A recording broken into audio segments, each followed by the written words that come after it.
আলহামদুলিল্লাহি রাব্বিল আলামিন।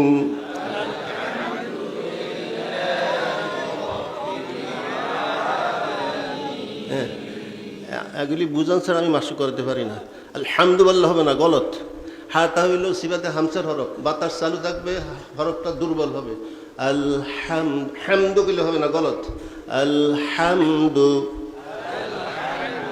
মুখ খুলতে হবে। আলহামদু,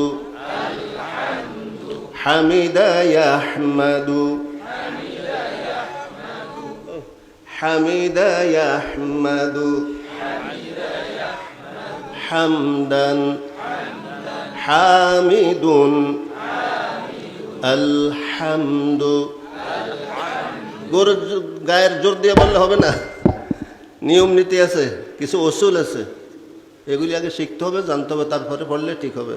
আলহামদু, মুখ খোলা থাকবে, হায়ের উপর জবর, জবর অবস্থায় মুখ খোলা থাকে, দুই ঠোঁট ফাঁকা রাখতে হয়। ইনফিতাহি শাফাতাইন, জবর উচ্চারণের কায়দা কি? যখনই জবর ওলা হরফ আসবে, জবর হবে, হরফ হবে, মুখটা খোলা থাকবে, দুই ঠোঁট ফাঁকা রাখতে হবে। ঠোঁট লাগাই থাকলে, মুখ বন্ধ রাখতে জবরের সঠিক উচ্চারণ হবে না। আলহামদু লিল্লাহি রাব্বিল আলামিন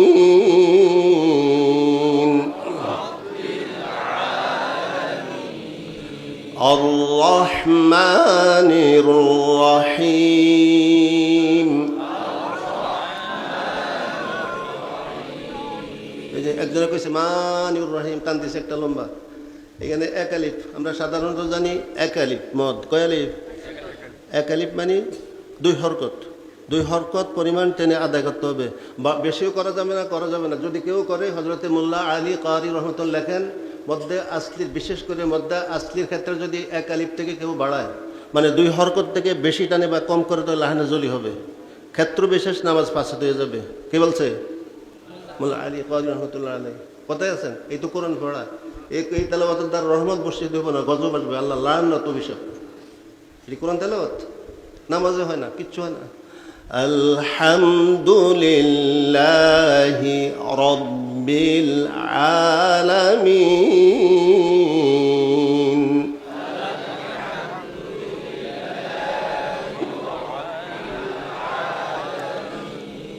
আর রহমানির রহিম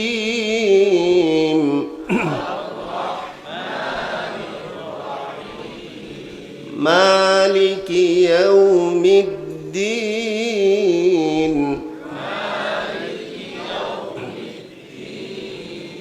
ইয়্যাকা না'বুদু ওয়া ইয়্যাকা নাস্তাঈন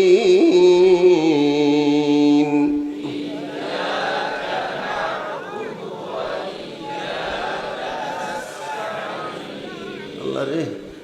ইয়াকা এক শব্দ,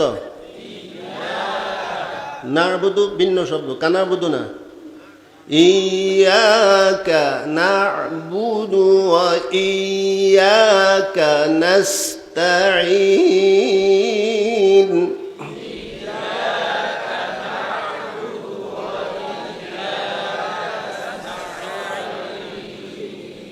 ইহদিনাস সিরাতাল মুস্তাকিম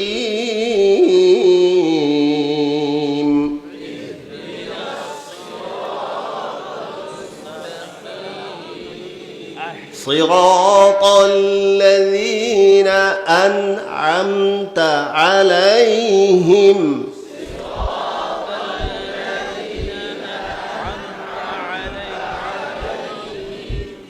আন'আমতা আলাইহিম না, আন'আমতা আলাইহিম। আন'আমতা এক শব্দ, আলাইহিম ভিন্ন শব্দ, আলাইহিম হবে না। আন'আমতা আলাইহিম গায়রিল মাগদুবি আলাইহিম ওয়ালাদ-দাল্লিন